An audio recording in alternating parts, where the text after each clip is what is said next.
So guys welcome back to LT vlogs. उम्मीद है भाई तुम बहुत बढ़िया होगे। ठीक है, मौसम आज बहुत ही ज़्यादा बेकार है बाहर का, इसलिए मैं आज की वीडियो पे गाड़ी में बनाऊंगा।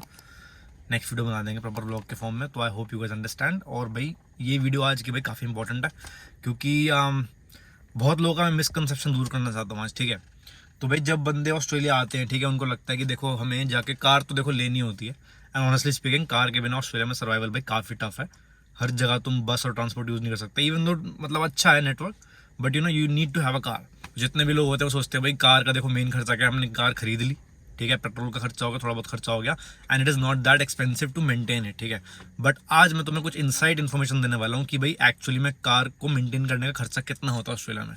तुम परचेज करते हो कार का, that is only about like 20-25% of the entire cost. उसके बाद तुम उसको जो मेंटेन करते हो, ठीक है, वो काफ़ी टफ होता है। So there is a saying called कि भाई चीज़ों को खरीदना आसान होता है बट पालना मुश्किल होता है। ठीक है, तो आज हम उसके बारे में डिस्कस करने वाले हैं कि ठीक है, apart from the purchase cost of the car और कितने कॉस्ट होते हैं जो तुम्हें एक्चुअली क्या बोलते हैं उसको, रनिंग कॉस्ट क्या है कार का। ठीक है, तो मेरे को वर्ड याद नहीं आ रहा था। परचेज कॉस्ट तो देखो होता है, बट एक्चुअली में कार को रन करने कॉस्ट कितना होता है, तो आज हम उसके बारे में डिस्कस करेंगे। I think there are 7 to 8 points which you must remember कि ये खर्चे तुम्हारे आने वाले हैं as long as you own the car. ठीक है, परचेज फीस एक बार होगी, उसके बाद ये जो खर्चे मैं तुम्हें इस वीडियो में बताने वाला हूँ, those will be recurring expenses, and it's very important कि यू प्लान अकॉर्डिंगली। ठीक है, ऐसा ना हो कि तुम भाई 10-20 हज़ार की कार ले लो और उसका जो मेंटेनेंस खर्चा है वो उससे भी ज़्यादा आ जाए। ठीक है, that is a very big red flag, जो काफ़ी लोगों के साथ मैंने एक्सपीरियंस होता हुआ देखा है। It's better that you take a car जिसका ना एक्चुअली में परचेज कॉस्ट हाई हो, कोई मैटर नहीं करता, बट उसकी मेंटेनेंस चीप होनी चाहिए। ठीक है, क्योंकि भाई हम स्टूडेंट हैं, अंधा पैसा नहीं होता हमारे पास, we have to maintain it. And at the end of the day car को यार तुम थोड़ी प्रॉफिटेबिलिटी होनी चाहिए कार में, इवन तो तुम ऊबर कर रहे हो, कुछ भी कर रहे हो, ऐसा नहीं होना चाहिए कि भाई तुम्हें कार लेकर ना बिल्कुल लॉस ही हो जाए, बंदा बिल्कुल नाली में चले जाए। तो I hope you guys like this video, very informative video, and I hope कि इन पॉइंट्स से तुम्हें सीखने को मिले कि भाई कार को मेंटेन कितने पैसों में कर सकते हैं हम ऑस्ट्रेलिया के अंदर। तो भाई एक पॉइंट वीडियो शुरू करने से पहले मैं बताना चाहता हूँ कि आज तक देखो यूट्यूब हमारा एक प्राइमरी प्लेटफॉर्म रहा है हमेशा से। Since we start this channel मेरा एम ये था कि भाई हर बंदा यूट्यूब देखता है, we need to make content जो यूट्यूब पे स्प्रेड हो सके। ठीक है, but we have also plan कि हम अपना जो प्लेटफॉर्म है ये हम फेसबुक पे भी शिफ्ट करने वाले हैं। इट्स नॉट दैट कि कुछ एक्सक्लूसिव कंटेंट उस पर आएगा, बट मैंने नोटिस किया है कि डेमोग्राफिक के हिसाब से बहुत लोग ऐसे होते हैं यूट्यूब इतना फ्रीक्वेंटली यूज़ नहीं करते, बट भाई फेसबुक हर बंदा यूज़ करता है। ठीक है, चाहे तुम नाश्ता कर रहे हो, चाहे तुम टॉयलेट में हो, चाहे तुम सोने जा रहे हो, Facebook is a platform which everybody uses. तो हमने फेसबुक पे एक पेज बनाया है, उसका लिंक डिस्क्रिप्शन में होगा। I would request you guys to please follow that, subscribe to it, जो भी मतलब करते हैं उसका, उस पर भी हम कंटेंट डाला करेंगे। Occasionally they will be exclusive content जो सिर्फ तुम्हें फेसबुक पे मिला करेगा, उसकी अनाउंसमेंट हम बहुत जल्द करने वाले हैं। But as of now make sure you subscribe that, क्योंकि कुछ कुछ अपडेट्स होती है ना, it is much easier and much quicker for us to publish on Facebook than do it on YouTube. ठीक है, यूट्यूब पे मैंने देखा हम स्टोरीज डालते हैं, but YouTube stories are not that attractive, और बहुत लोग भाई नहीं भी देखते, but I think Facebook is a platform which we need to expand on. तो भाई मैं तुम्हें रिक्वेस्ट करना चाहूँगा, जैसा तुमने प्यार हमें यूट्यूब पे दिखाया है, I would request you guys to show us some love on Facebook as well, and I am pretty sure भाई फेसबुक तो हर कोई यूज़ करता होगा। So let's see how many likes can we gather for that page, and in the future हम एक group भी बनाने वाले हैं। वो ग्रुप फोकस्ड होगा स्टूडेंट टू स्टूडेंट को कनेक्ट करने के लिए। ठीक है, अब ये मैंने बहुत बार बोला है कि देखो इंस्टाग्राम पे हर मैसेज रिप्लाई करना मेरे लिए पॉसिबल नहीं हो पाता, but there are many other people out there जो तुम्हारी सिचुएशन में रह चुके हैं, and it will be a platform to connect with those similar like you. ठीक है, तो इसलिए हम ग्रुप बनाने वाले हैं जिसमें हम बहुत सारे, ओपन ग्रुप होगा, कोई भी बंदा ऐड हो सकता है। It will only be specified to Australia में जनरल क्वेश्चंस कुछ भी हो, but most probably related to international and overseas students. तो उस पर क्या स्टूडेंट्स एक दूसरे की हेल्प भी कर सकते हैं, एक दूसरे से कनेक्ट भी कर सकते हैं। I think it will be more diverse, and I think it's a step in the positive direction. So भाई 2 मिनट तुमने मेरी बात सुनी, थैंक यू। अब वीडियो स्टार्ट करते हैं। सो भाई कार में सबसे पहले एक्सपेंस की बात करते हैं, that is the registration of the car. ठीक है, एंड ऑब्वियसली भाई इस कॉस्ट में तुम्हारा परचेज कॉस्ट इंक्लूडेड नहीं है, क्योंकि परचेज कॉस्ट तो ठीक है एक्स वैल्यू का होगा ही, ये खर्चे उसके बाद के हैं सारे। ठीक है, तो सबसे पहला खर्चा आता है कार रजिस्ट्रेशन। ठीक है, ऑस्ट्रेलिया में रजिस्ट्रेशन स्लैश रेजो बोलते हैं हम कार की, जो तुम्हें मैंडेटरी करानी पड़ती है for every 3 months, 6 months, 12 months, वो तुम पे डिपेंड करता है। ठीक है, तो अगर मैं तुम्हें अप्रोक्सीमेशन दूं तो भाई ये डिपेंड करता है कार के वेट पे and how much is the tax which is being charge by the government. तो मैं तुम्हें अपनी कार का एग्जांपल देता हूँ, जो मेरी गोल्फ थी उसका मैं पे करता था $202 एग्जैक्टली फॉर 3 मंथ्स। ठीक है, सब्सिक्वेंटली तुम 6 मंथ्स का भी कर सकते हो, सब्सिक्वेंटली तुम 1 साल का भी कर सकते हो। 1 साल का तुम करते हो तो तुम्हें थोड़ा चीप पड़ता है, और अगर तुम 3 या 6 मंथ्स का करते हो तो उसमें कोई डिस्काउंट नहीं मिलता, विट इज़ द फ्लैट रेट। तो अगर 3 महीने का तुम 202 दे रहे हो, 6 महीने का उसका डबल हो जाएगा, और साल का उसका भी डबल हो जाएगा, ऐसा कुछ। ठीक है, बट अगर तुम 12 मंथ के एक साथ करते हो तो it will be cheaper for you. तो that is the first expense जो तुम्हें हर कार के साथ है नहीं पड़ता। और भाई एक चीज़ और जरूरी रजिस्ट्रेशन के साथ क्या है कि भाई अनरजिस्टर्ड कार चलाना पर्थ में इज़ इलीगल। पर्थ में क्या, पूरा ऑस्ट्रेलिया में इलीगल है। तो यार अगर तुम्हारी मतलब 7 जून को अगर तुम्हारी रजिस्ट्रेशन एक्सपायर हो रही है, मेक श्योर कि तुम 8 जून को उसको चलाओ मत, क्योंकि भाई कैमरा होते हैं हर जगह। अगर कहीं पर वो लाइसेंस प्लेट ट्रैक हो गई, यू विल बी बस्टेड। तुम क्या बच लोगे, तुम्हारी गाड़ी चली जाएगी पहले बात तो, ठीक है। उसको तुम री रजिस्टर करा ही नहीं पाओगे। एंड अगर कराने भी अलाउ किया तो उसका प्रोसेस बहुत लंबा है भाई, पूरी गाड़ी को इंस्पेक्शन करवानी पड़ती है लाइसेंसिंग ऑफिस जाके, बहुत लंबा प्रोसीजर है। तो इस इंस्टेड कि तुम उसको डिले करो, इट्स बेटर टू पे रजिस्ट्रेशन ऑन टाइम। एंड भाई इट्स वेरी, मतलब सबसे ज़्यादा इंपॉर्टेंट यही है कि भाई रजिस्ट्रेशन टाइम पे दो। तो कार खरीदते ही तुमने रजिस्ट्रेशन पे कर दी कार की, ठीक है। उसके बाद जो एक नेक्स्ट खर्चा आता है that is car transfer fee, ठीक है। जैसे जो तुमने कार ली वो पहले किसी और के नाम पे होगी, ठीक है, वो तुम अपने नाम पे ट्रांसफर करा रहे हो, तो एक खर्चा होता है ट्रांसफर फी का और एक खर्चा होता है लाइसेंस फी का। अब कार की जो लाइसेंस फी होती है वो तो भाई बहुत कम होती है, इट्स अराउंड लाइक $30-35, बट जो ट्रांसफर फी होती है that depends on the amount that you paid. तो लेट्स से अगर मैं तुम्हें एवरेज एग्जांपल देता हूँ, अगर तुमने कोई 20,000 की कार ली है तो उसकी ट्रांसफर फी अप्रॉक्सीमेटली $650 से $700 होगी, ठीक है। सब्सिक्वेंटली अगर तुमने अगर कोई 10,000 की गाड़ी ली है तो वो शायद तुम्हें 350 से 450 का तुम्हें अमाउंट देना पड़ेगा, बट वो तुम्हें विदिन 14 या 20 डेज देना होता है। तो इसमें एक्जैक्टली तुम्हें 14 या 20 डेज मिलता है वो मैं श्योर नहीं हूँ, बट मेरे ख्याल से मैक्सिमम पीरियड 31 डेज का होता है। तो अगर तुमने आज गाड़ी ली तो ऐसा नहीं है कि तुमने उसकी लाइसेंस फी और ट्रांसफर फी आज ही पे करनी है, यू गेट 30 डेज प्रॉपर। तुम्हारे घर पे एक लेटर भी आता है एंड तुम उसको एक बारी में भी पे कर सकते हो, तुम उसकी इंस्टॉलमेंट भी करा सकते हो, that is totally up to the buyers description, ठीक है। उसके बाद मैं जो तुम्हें अमाउंट बता रहा था कि 20 पे इतना देना पड़ता है, 10 पे इतना देना पड़ता है, इसका एग्जैक्ट एक परसेंटेज होता है, वो तुम्हें डिपार्टमेंट ऑफ ट्रांसपोर्ट की वेबसाइट पे मिल सकता है कि हाउ मच लाइसेंस फी और how much transfer fee do I have to pay for my car. उसमें तुम अपना अमाउंट टाइप करोगे और उसमें नीचे एक ब्रैकेट में आप ऑटोमेटिकली कैलकुलेट होकर आ जाएगा कि तुम इस कार पे इतने अमाउंट के लिए इतनी ट्रांसफर फी तुम्हें देनी पड़ती है। तो that is another cost which is associated with the buying of the car and maintaining it. So guys तीसरे खर्चे की बात करते हैं, that is your car insurance, ठीक है। सबसे पहले तो मैं तुम्हें एक डिस्क्लेमर दे दूं, कार तुम मतलब ऑस्ट्रेलिया में कार चलाना without insurance is absolutely illegal. Starting में 1-2 महीने चलाओगे कोई दिक्कत नहीं, बट अगर तुम एक्सटेंडेड पीरियड ऑफ टाइम के लिए परचेज के बाद अगर तुम बिना इंश्योरेंस के कार चलाते हो और अगर कभी तुम्हें पुलिस रोके फॉर एनी रीजन XYZ और अगर तुम्हारी इंश्योरेंस नहीं होगी कार की, तो भाई समझ लेना गाड़ी तुम्हारे हाथ से जा चुकी है। तो भाई इंश्योरेंस में यहाँ पे 2 टाइप की होती हैं, first is comprehensive and second is third party, ठीक है। अब मैं इसमें एग्जैक्ट डिटेल में जाऊंगा तो भाई काफी लंबी वीडियो बन जाएगी, क्योंकि काफी कुछ है इसमें एक्सप्लेन करने को। Let me know if you need a separate video for car insurance and the type of insurances, but instead क्या होता है कॉम्प्रिहेंसिव बेटर होती है। उस इंश्योरेंस में तुम्हें थोड़ा ज़्यादा प्रीमियम देना पड़ता है per month, and third party में तुम्हें थोड़ा कम देना पड़ता है। एंड उसका रीज़न बस यही है कि थर्ड पार्टी में तुम्हारे कम डैमेजेस कवर होते हैं and comprehensive insurance as the name suggest काफ़ी ज़्यादा तुम्हारे टाइप ऑफ डैमेजेस कवर होते हैं। So that is required and that is recommended actually, क्योंकि देखो कार में भाई रिस्क नहीं लेना चाहिए। गाड़ी जाएगी, तुम्हें दुख होगा उसका इंश्योरेंस, लेकिन पैसा मिल जाएगा तो तुम्हें देखो kind of it will compensate for it. तो मैं सजेस्ट करूंगा go for the comprehensive insurance, काफ़ी ज़्यादा वास्ट होता है, काफ़ी ज़्यादा कवर्ड होता है उसमें चीज़ें, बट स्टिल यार बहुत डीप टॉपिक है, मैं ज़्यादा डिटेल में जाना नहीं चाहता। बट इंश्योरेंस का खर्चा है जो तुम्हारा मंथली कटा करेगा, सो मेक श्योर कि किसी अच्छे ब्रांड से कराओ, अच्छी कंपनी से कराओ, and that is another operating cost जो तुम्हारी कार के साथ एसोसिएटेड हो जाएगा।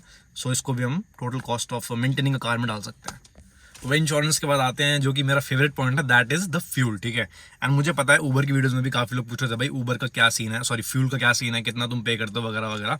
तो भाई जब मैं ऑस्ट्रेलिया में आया था पैंडेमिक के टाइम पे, लाइक 2020 का जो साल था, उसमें यहाँ पे फ्यूल का रेट भाई इतना सस्ता था ना, मतलब जितना मेरे को याद है मैंने 87 सेंट्स फॉर 1 लीटर के रेट पे मैंने अपना टैंक फुल कराया हुआ है, और आज की रेट में भाई $1.90 और $2.20 तो मतलब एवरेज हो गया, ठीक है। अब मैंने कल फुल टैंक कराई थी $2.12 के रेट पे, मतलब तुम देख लो मतलब डबल हो चुका है रेट, ठीक है। तो मतलब फ्यूल एक्सपेंसिव है, और ड्यू टू द वॉर जो मतलब बहुत सारे रीजन है। तो अभी तुम्हें आज की बात करते हैं, तुम कार लेते हो ऑब्वियसली भाई तुम्हारी यूजेज पे डिपेंड करेगा तुम्हारा फ्यूल का कॉस्ट। जैसे अगर तुम मेरी तरह हो, तुम्हें नॉर्मल काम के लिए भी कार चाहिए, तुम्हें घूमने के लिए भी कार चाहिए, तुम्हें ऊबर के लिए भी कार चाहिए, तो भाई कभी कभी कुछ टाइम ऐसा आता है कि तुम हफ्ते में 2-2 बार भी फुल टैंक करा लोगे। और मेरी कार स्पेशली फुल टैंक आजकल ऑन एवरेज हो रही है भाई $100 या $105 के बीच का अमाउंट आता है for filling the tank up to the absolute limit, ठीक है। मैं थोड़ा एक्स्ट्रा भी भर लेता हूँ कभी कभी अगर पेट्रोल सस्ता मिल रहा होता है तो बट ये टोटली डिपेंड करेगा तुम्हारी कार की यूजेज कितनी है। बट इन शॉर्ट भाई फ्यूल बहुत महंगा है, एंड ऑब्वियसली यार अगर तुम कार ले रहे हो तो फ्यूल का खर्चा तो मतलब बिना बोले ही आता है, ठीक है। उसमें तो कुछ कर ही नहीं सकते, कार चलानी है तो फ्यूल का खर्चा तो होगा ही होगा, ठीक है। तो अगेन इट्स अ सजेशन कि तुम्हारी यूजेज के हिसाब से तुम अपना फ्यूल बताओ तो बेटर होगा। मैं तुम्हें एग्जैक्ट अंदाजा नहीं दे सकता, बट जैसे इट्स वेरी इंपॉर्टेंट कि you look for a car that is fuel efficient.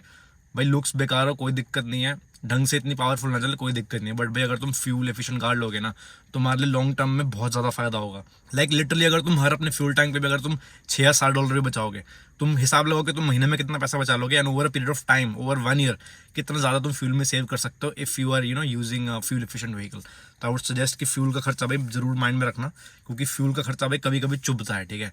$105 का टंकी मतलब फुल कराना, समझ रहे हो, मतलब 5,500-6 हज़ार रुपए की मैं टंकी फुल करा रहा हूँ।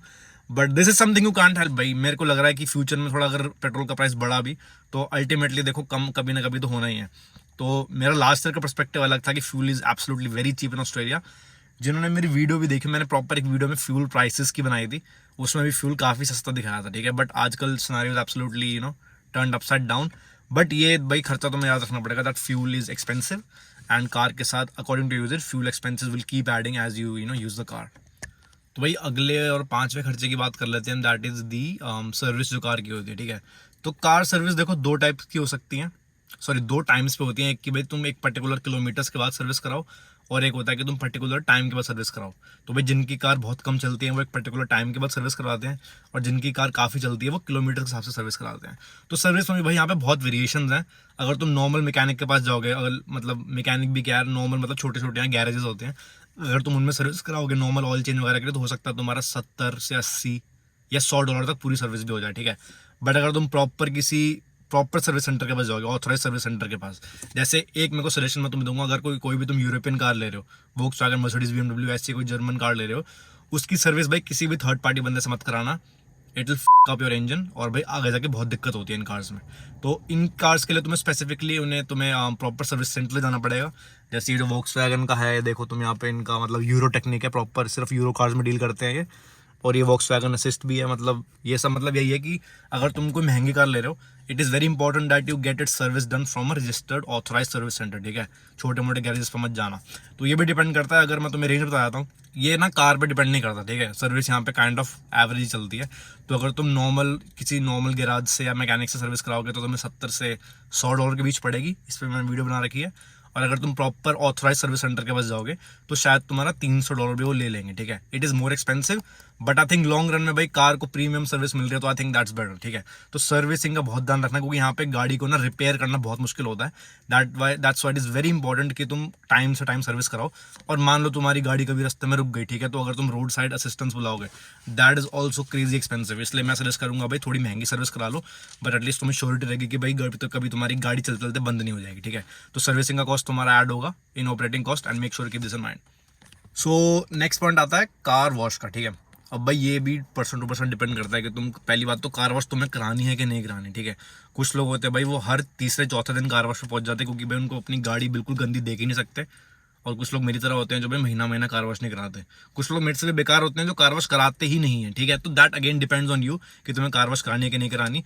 But car wash can also range from, अब मैं कैसे समझाऊँ, मैंने कार वॉश पे वीडियो बना रखी है। वैसे अगर तुम प्रॉपर खुद ही कार मतलब वॉश करने पहुंच जाओगे तो $15 से $20 में बढ़िया सा हो जाएगा तुम्हारे साथ। और अगर तुम हैंड वॉश कर जाते हो, लाइक प्रॉपर कैफे जाते हो जिसमें दूसरे बंदे तुम्हारी कार वॉश करते हैं, तो उसमें भाई शायद तुम $100 भी पे कर सकते हो। तो इट टोटली डिपेंड्स। बट उसमें फ़ायदा क्या है कि भाई वो तुम्हारी कार बाहर से साफ़ करते हैं, तुम्हारे शीशे भी साफ़ करते हैं, तुम्हारे विंडोज़ वगैरह भी साफ़ करते हैं, और तुम्हारी गाड़ी अंदर से भी साफ़ करते हैं। तो मतलब फुल क्लीनिंग हो जाती है। तो I think once in a while तुम प्रॉपर हैंड कार वॉश भी करा सकते हो। बट अपार्ट फ्रॉम दैट मैं यही सजेस्ट करूँगा कि भाई खुद पहुंच जाओ, खुद गाड़ी धो लो। ज़्यादा कोई एक्सपेंसिव और ज़्यादा टाइम कंज्यूमिंग टास्क नहीं है, बंदा थक जाता है, बट भाई तुम पैसे भी कम दे रहे हो। वीडियो बनी हुई है इस पर, make sure take that out. और भाई कार वॉश का खर्चा भी again as I said person to person depend करेगा कि तुम कितनी गाड़ी साफ़ करवाना चाहते हो। तो भाई अगले पॉइंट की बात करते हैं, that is road side assistance.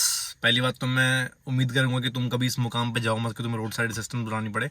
तो जैसा मैंने तुम्हें सर्विसिंग के पॉइंट में कहा था कि अगर तुम गाड़ी रेगुलरली सर्विस नहीं करा पाओगे तो भाई गाड़ी अगर रुक जाए रास्ते में तो रोड साइड असिस्टेंस का कॉस्ट बहुत एक्सपेंसिव होता है, ठीक है। लाइक सिर्फ एक ट्रक आने के और ले जाने के तुमसे भाई $500-600 ले लेंगे। तो भाई वो मेंटली प्रिपेयर्ड रहना उस खर्चे को बेयर करने के लिए।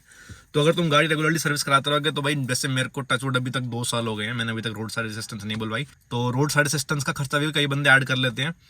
एंड इसमें एक बेनिफिट क्या है कि अगर तुम्हारी कोई अच्छी कंपनी से इंश्योरेंस है तुम्हारी, ठीक है, let's say RAC, RSCs, WAs, biggest insurance company, अगर तुम उनके थ्रू इंश्योरेंस करवाते हो अपनी कार की, तो वो रोड साइड असिस्टेंस भाई फ्री में तुम्हें प्रोवाइड करते हैं 24/7।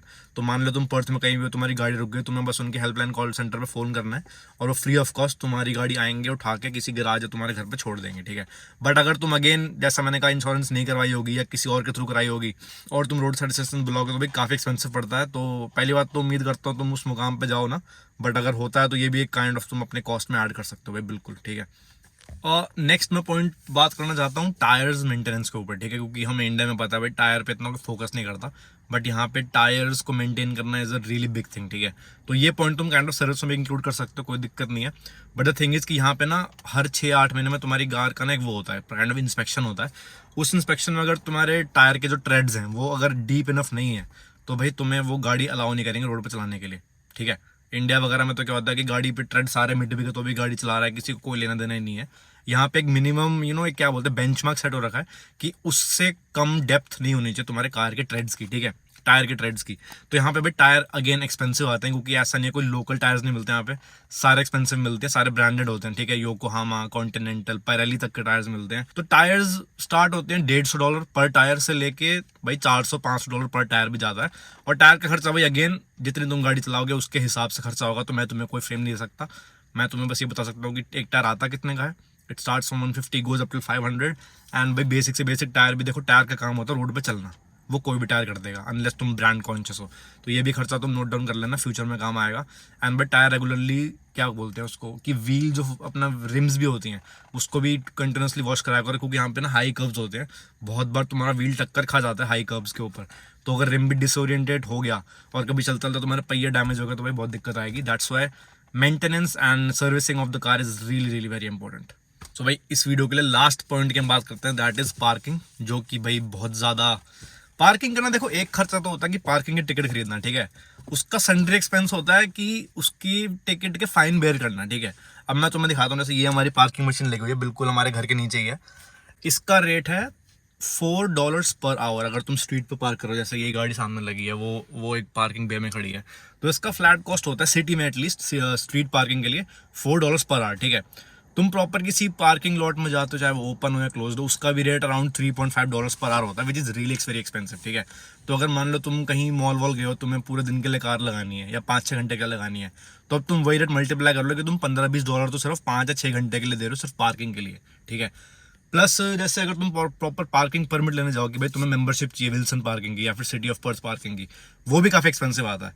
तो मेरे नज़रिए में parking is one of the major cost जो तुम्हें बेयर करना ही पड़ेगा, ठीक है, क्योंकि पार्किंग टिकट अगर आगे तो भाई $60 की आती है। तो भाई $4 बचाने के चक्कर में आधे पौने घंटे के लिए तुम $60 पे करोगे, तो that is not really advised. और वो फाइन भी ऐसा होता है कि उस कोई EMI सीन नहीं होती, वो तुम्हें इंस्टेंट 30 डेज के अंदर पे करना होता है। और मैं पर्सनल एक्सपीरियंस बताऊँ, आज तक मैं कम से कम $500-600 भाई सिर्फ पार्किंग फाइन्स पे दे चुका हूँ, which is real unfortunate. But भाई कुछ चीज़ें होती है तो तुम कंट्रोल नहीं कर सकते। अब जैसे पार्किंग टिकट तुम्हें सुबह 8 बजे से लेके शाम के 5 बजे तक लेनी ही होती है अगर तुम रोड पर पार्क कर रहे हो। तुम मान लो तुम्हारी टिकट थी 3 बजे तक, तुम आते आते भाई हो गए 10 मिनट लेट, 3:10 हो गया, 3:12 हो गए। तो अगर कोई पुलिस ऑफिसर चेक करने आया होगा, पार्किंग ऑफिसर, भाई वो सीधा फाइन लगा देगा। वो ये नहीं देखेगा कि तुम रास्ते में थे या तुम 30 सेकंड लेट हो गए या भाई तुम इमरजेंसी आ गई थी कोई। तो भाई ये बहानेबाजी बिल्कुल नहीं चलेगी। That's why one of the major expenses is parking. अगर तुम्हें पार्किंग पे डिटेल्ड क्वेश्चन चाहिए तो भाई कमेंट कर देना, मैं इस पर चालू हो जाऊंगा तो रुकूंगा नहीं, क्योंकि मेरे साथ बहुत बार हो चुका है ये, ठीक है। तो कमेंट कर देना अगर तुम्हें कोई पार्किंग से रिलेटेड डाउट हो तो I will help you out with that. और भाई यही थे मेरे आज के पूरे पॉइंट्स इस वीडियो के रिगार्डिंग, जो मैं बताना चाहता था कि देखो गाड़ी खरीदना एक चीज़ है, उसको मेंटेन करना एक दूसरी चीज़ है, ठीक है। तो अगर तुम्हें वीडियो पसंद आई हो, हेल्पफुल लगी हो, तो please leave a like, please share this with your friends who you think might need it. जो लोग गाड़ी ले रहे हैं उसके लिए तो भाई काफ़ी हेल्पफुल होगी है मेरे हिसाब से। और जैसा मैंने वीडियो की स्टार्टिंग में बताया था कि हमने एक फेसबुक पेज बनाया है, and I want you guys to follow us there as well. हम अपना थोड़ा प्लेटफॉर्म एक्सपैंड कर रहे हैं, it will make us more diverse, it will make us more helpful for you guys as well. So I will see you guys in the next one. Facebook पे मिलते हैं तुमसे, यूट्यूब पे तो चलो मिलते रहेंगे और I just see you in the next one. Thanks.